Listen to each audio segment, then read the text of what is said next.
Good morning dear students. मैं शिव नारायण पांडे आपके बीच जीव विज्ञान के महत्वपूर्ण तथ्यों को लेकर के अपने YouTube channel luminous bio classes पर आता हूँ। मेरे YouTube channel luminous bio classes में जीव विज्ञान के बहुत ही महत्वपूर्ण तथ्यों का समावेश रहता है। आप मेरे YouTube चैनल को देख रहे हों तो प्लीज़ आप उसे सब्सक्राइब करें, बेल आइकन दबाएं ताकि मेरे द्वारा जो वीडियो YouTube चैनल पर अपलोड किया जाता है उसका नोटिफिकेशन आप तक पहुंच सके। आज के इस वीडियो में हम लोग मनुष्य के आहार नाल के कुछ भाग जैसे माउथ एंड बकोफेरेंजियल कैविटी अर्थात मुख एवं मुख ग्रासन गुहिका के संबंध में अध्ययन करेंगे। मनुष्य की आहार नाल लगभग 8 से 10 मीटर लंबी, खोखली अरेखित पेशियों की बनी हुई अत्यधिक कुंडलित संरचना होती है। बहुत ही क्वाइल्ड स्ट्रक्चर होती है। यह मुख से लेकर गुदा तक फैली रहती है, अर्थात मनुष्य में मुख से गुदा तक फैली हुई अरेखित मांसपेशियों की बनी हुई खोखली परंतु अत्यधिक कुंडलित संरचना होती है। अब आइए हम आज वीडियो में आपसे बात करते हैं कि मुख किसे कहा जाता है। मनुष्य में या किसी भी जंतु में मुख दो चल होठों के बीच अनुप्रस्थ दरार नुमा स्थान से खुलता है और उस स्थान को यानी होठों के बीच पाए जाने वाले अनुप्रस्थ दरार नुमा स्थान को मुख द्वार कहा जाता है। यह बाहर से दो चल होठों से घिरा रहता है, बंद रहता है, और जो ऊपरी वाला चल होठ अर्थात सुपर लिप होता है, इसके बीचों बीच एक हल्का सा गड्ढा होता है जिसको फिल्ट्रान कहा जाता है। इस फिल्ट्रान के क्या कार्य हैं अभी इसके बारे में स्पष्ट जानकारी नहीं है वैज्ञानिकों, लेकिन यह जो फिल्ट्रान पाए जाते हैं पुरुषों में इसी ऊपरी वाले होठ पर दोनों तरफ मूंछों के बाल अर्थात मुस्टैचू होते हैं। निचला वाला जो होठ होता है वह निचले जबड़े से और ऊपर वाला होठ ऊपरे वाले जबड़े से जुड़ा रहता है, लेकिन जो ऊपरी वाला जबड़ा होता है यह क्रेनियल कैविटी की हड्डियों से जुड़ा रहता है, क्रेनियल बोन से जुड़ा रहता है, इसलिए ऊपरी वाला जबड़ा अचल होता है मनुष्य में, और निचला वाला जबड़ा हायोइड आर्च से यहाँ जुड़ा रहता है अब पीछे की तरफ, इसलिए केवल निचला वाला जबड़ा ही हिलता है। बोलने में, भोजन करने में यह निचला वाला जबड़ा ही हिलता है, ऊपरी वाला जबड़ा अचल होता है। परंतु सरीसृप वर्ग के जंतुओं जैसे घड़ियाल ऊपरी वाला जबड़ा और निचली वाला जबड़ा दोनों ही चल होते हैं, इसीलिए सर्प अपनी शरीर की मोटाई से ज़्यादा मोटी वस्तुओं को निगल जाता है। इसमें दोनों जबड़े ऐसे 180 अंश के कोण पर भी खुल जाते हैं। काफ़ी फैलता है मुख इसलिए क्योंकि दोनों जबड़े इसके चल होते हैं। परंतु मनुष्य तथा अन्य स्तनधारियों में ऊपरी वाला जबड़ा क्रेनियल बोन्स से जुड़ा रहने के कारण अचल होता है और निचला वाला जबड़ा ही हिलता है। मनुष्य के जो होठ होते हैं यह बाहर की तरफ इस तरह से फोल्डेड हो जाते हैं कि अंदर का भाग ऊपर की तरफ घूम करके आ जाता है। क्योंकि अंदर वाले भाग पर रुधिर वाहिनियों का घना जाल होता है जिसके कारण आंतरिक भाग लाल सा दिखाई देता है, और होठ संरचना में थोड़ा सा ऊपर की तरफ ऊपरी वाला होठ ऊपर की तरफ, निचले वाला होठ नीचे की तरफ, अर्थात दोनों बाहर की तरफ मुड़ जाते हैं, इसीलिए होठ देखने में गुलाबी लगते हैं, क्योंकि इस जो होठ होते हैं उसकी सतह पर रुधिर वाहिनियों का घना जाल होता है और रुधिर वाहिनियों में रुधिर बहने के कारण यह काफ़ी लाल से दिखाई देते हैं, इसीलिए जो होठ होते हैं यह लाल से दिखाई देते हैं। इन होठों और दांतों के बीच काफ़ी खाली स्थान होते हैं जिसको वेस्टिब्यूल्स कहा जाता है, और जब हम मुख फैलाते हैं तो अंदर काफ़ी बड़ा खाली स्थान सा दिखाई देता है जिसको ओरल कैविटी अर्थात बकल कैविटी या मुख गुहिका कहा जाता है।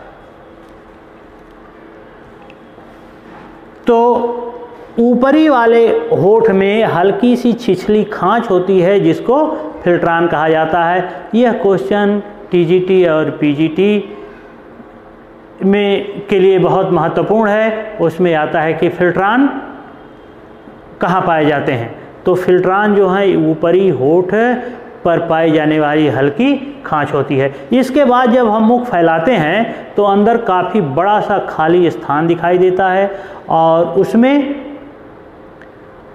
कुछ आंतरिक अंग जैसे जीभ रहती है और उसी में लार ग्रंथियां भी खुलती हैं, यानी इस बकल कैविटी में मुख ग्रासन गुहिका में लार ग्रंथियां खुलती हैं और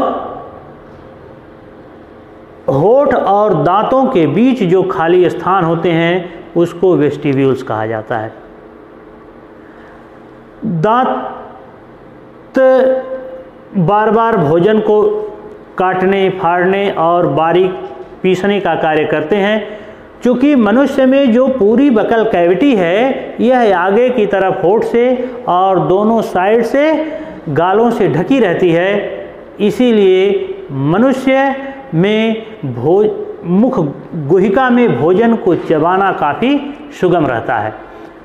कुछ पशुओं में जिसमें कि मुख काफ़ी बड़ा सा ऐसे खुलता है और इस दोनों तरफ उसके पार्श्व भागों में चिक नहीं पूर्ण रूप से पाए जाते हैं, इसलिए यह भोजन को पहले चबाते नहीं हैं, पहले उसको निगलते जाते हैं और फिर इसके बाद वह जुगाली करते हैं। क्योंकि भोजन को चबाने के लिए जो स्पेस चाहिए वह बकल कैविटी में तो होता है, लेकिन उसको दोनों तरफ से भोजन को बकल कैविटी अर्थात मुख ग्रासन गुहिका में रोके रखने का कार्य दोनों तरफ से गाल और आगे की तरफ से मुख यह करते हैं। तो इस तरह से दोनों जब जबड़े ये फैलते हैं, निचला वाला जबड़ा जब फैलता है तो अंदर काफ़ी बड़ा सा खाली स्थान दिखाई देता है और उसी खाली स्थान को बकल कैविटी अर्थात मुख ग्रासन गुहिका कहा जाता है। इस बकल कैविटी में जीभ रहती है और अर्धचंद्राकार भाग में यह दांत होते हैं जो भोजन को काटने, फाड़ने और चीरने का कार्य करते हैं। और इसी बकल कैविटी में सेलेवरी ग्लैंड्स भी खुलती है। अब आइए आगे हम बात करते हैं कि यह जो बकल कैविटी होती है यह किसकी बनी होती है। इस तरह के क्वेश्चंस टीजीटी और पीजीटी में तथा नीट में कई बार आ चुके हैं कि जो मुख गुहिका होती है, यह जो बकल कैविटी होती है यह किसकी बनी होती है। बकल कैविटी ऊपर की तरफ ऊपरी तालु और नीचे की तरफ निचले तालु से घिरा हुआ काफ़ी बड़ा सा खाली स्थान होता है। ऊपर वाला तालु जो होता है वह पैलेटाइन बोन और मैक्सिला बोन का बना होता है और इस दोनों ही बोन पर सबसे अंदर की तरफ स्ट्रेटस स्क्वामस एपिथेलियम यानी स्तृत सल्की एपिथेलियम का अंदर की तरफ आवरण होता है।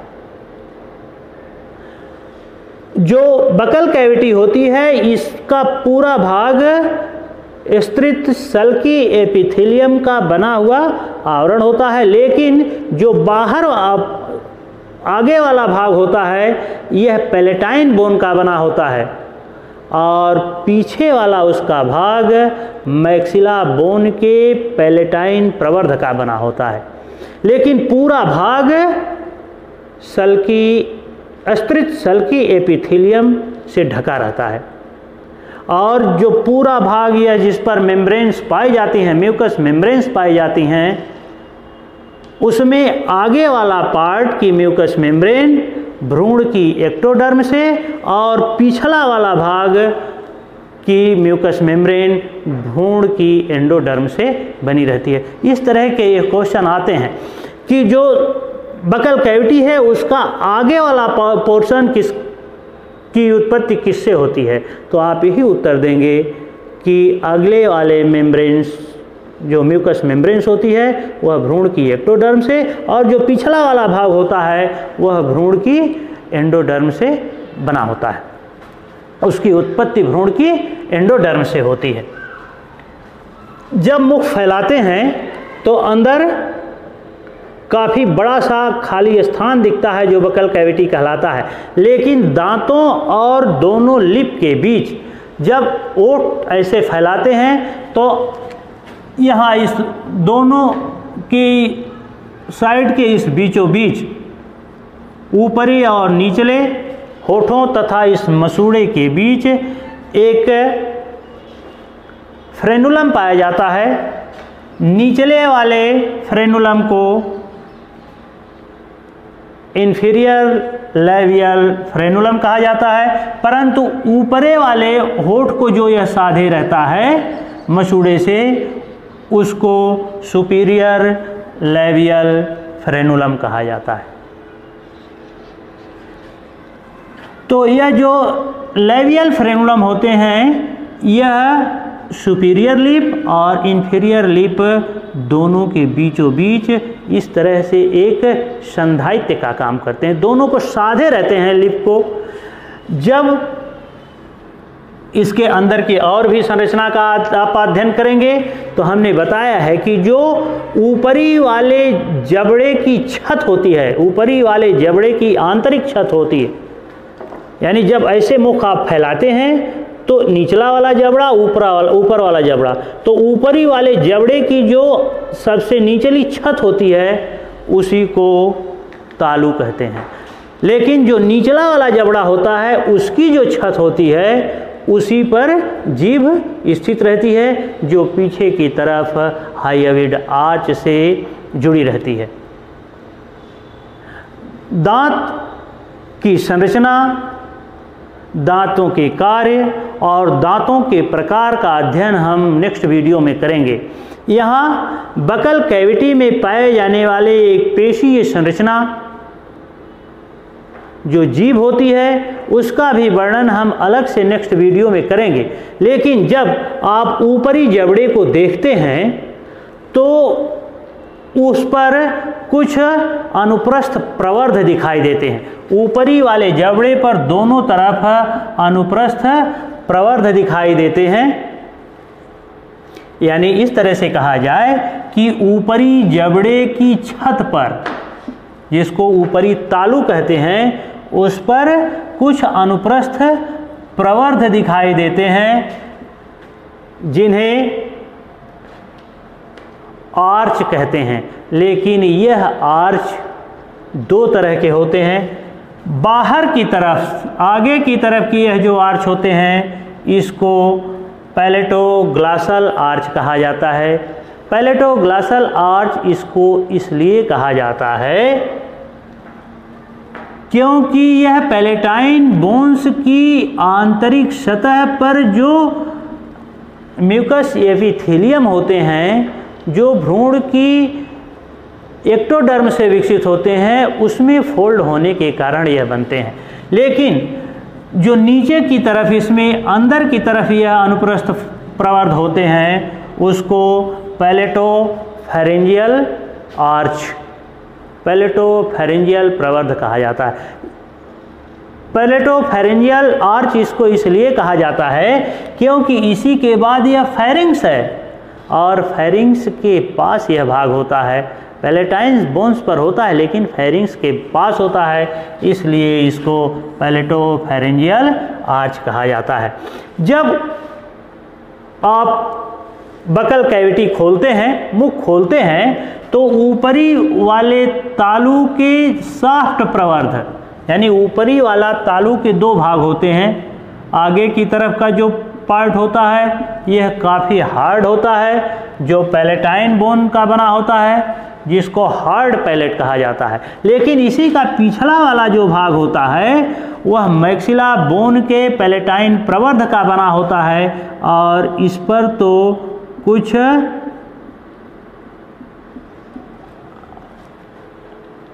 अनुप्रस्थ संरचनाएं होती हैं जो काफ़ी लचीली होती हैं, इसीलिए यानी यह एपिथेलियम की बनी होती हैं, इसीलिए इसको सॉफ्ट तालू कहा जाता है। यह दबाने पर कुछ दबते हैं, मैक्सिला के पैलेटाइन प्रवर्ध और पीछे की तरफ एपिथेलियम ऊतकों के यह बने होने के कारण कुछ दबते हैं, थोड़ा लचीले होते हैं, और यह बने होते हैं यानी मैक्सिला के पैलेटाइन प्रवर्ध के। जो सॉफ्ट तालू होता है यह मैक्सिला के पैलेटाइन प्रवर्ध का बना होता है, और उसी सॉफ्ट तालू से लगे हुए नासोफेरिंग्स के पास एक ऊपर से ऐसे लटकी हुई उपास्थीय संरचना होती है, जिसको ऊला अर्थात अली जिह्वा कहते हैं। यह अली जिह्वा भोजन को निगलते समय भोजन को श्वास नाल में जाने से रोकती है, क्योंकि जो माउथ कैविटी है इसका पिछला भाग नासोफेरिंग्स कहलाता है, यानी वही पिछला वाला भाग जो नासोफेरिंग्स के पास है, ये सॉफ्ट तालू का, इसी में अंदर वाले भाग पर भी यह प्रवर्ध पाए जाते हैं। वह प्रवर्ध फेरिंग्स और ओसोफेगस दोनों को अलग करते हैं। चूँकि यह दोनों जहाँ एक साथ मिले रहते हैं उसी पार्ट को नासोफेरिंग्स कहा जाता है। तो जब भोजन आप निगलते हैं तो यही अलीजिह्वा, जिसको ऊला कहते हैं, यह ऊला श्वास मार्ग को बंद कर देती है और भोजन सीधे ग्रासनाल अर्थात ओसोफेगस में जाता है, श्वासनाल अर्थात ट्रैकिया में जाने से बच जाता है। लेकिन जब कभी यह श्वास मार्ग ठीक ढंग से बंद नहीं होता है और ट्रैकिया के पास जब भोजन का ठोस अथवा अर्ध ठोस या कोई भी तरल पदार्थ श्वास मार्ग में जाने लगता है तो काफ़ी तेज़ी के साथ फेफड़े में वायु भर करके और बहुत झटके के साथ बाहर निकलती है। अगर यही वायु झटके से मुख से बाहर निकलती है तो उसी को खांसना कहते हैं, अगर नाक से बाहर निकलती है तो उसी को छींकना कहते हैं। यह एक प्रकार की प्रत्यावर्ती क्रिया है। जब कोई भी ठोस, अर्ध ठोस अथवा तरल पदार्थ श्वास मार्ग में जाता है तो फेफड़े में बहुत तेज़ी के साथ हवा भर करके बहुत तेज़ी के साथ हवा बाहर निकलती है और उस पदार्थ को वायु मार्ग से लेकर के बाहर निकल आती है, और यही वायु जब मुख से बाहर निकलती है तो उसी को खांसना कहते हैं और नाक से निकलती है तो उसी को छींकना कहते हैं। अब इसके बाद आइए हम आपको यह बताएं कि यह जो फेरिंग्स होता है इसकी उत्पत्ति भ्रूण की एंडोडर्म से होती है। यहाँ दो चीज़ें आपको याद रखना बहुत ही महत्वपूर्ण हैं, बहुत ही लाभकारी हैं। इस प्रकार के प्रश्न टीजीटी, पीजीटी, नीट इत्यादि की कक्षाओं में आते हैं। प्रश्न यह पूछा जाता है कि फेरिंग्स की उत्पत्ति किससे होती है, तो आप लिखेंगे फेरिंग्स की उत्पत्ति भ्रूण की एंडोडर्म से होती है। और इस बकल कैविटी वाले पार्ट में जो म्यूकस मेम्ब्रेन पाई जाती हैं उसमें म्यूकस मेम्ब्रेन की उत्पत्ति भ्रूण की एक्टोडर्म से होती है। लेकिन वही बकल कैविटी में पिछले तरफ की तरफ, फेरिंक्स के तरफ की जो म्यूकस मेम्ब्रेन होती है उसकी उत्पत्ति भ्रूण की एंडोडर्म से होती है, और स्वयं फेरिंक्स की उत्पत्ति भी भ्रूण की एंडोडर्म से ही होती है। मुख में बहुत सारी लार ग्रंथियां खुलती हैं। जैसे मनुष्य में 3 जोड़ी लार ग्रंथियां पाई जाती हैं। इसका वर्णन हम अलग सैलिवरी ग्लैंड के नाम से वीडियो आप तक पहुंचाएंगे। जीभ के संबंध में हम अलग से नेक्स्ट वीडियो में आपको बताएंगे। अब इस वीडियो को देखने के बाद यदि आपको यह मेरा वीडियो काफ़ी महत्वपूर्ण लगा हो तो please subscribe my YouTube channel for more informational videos।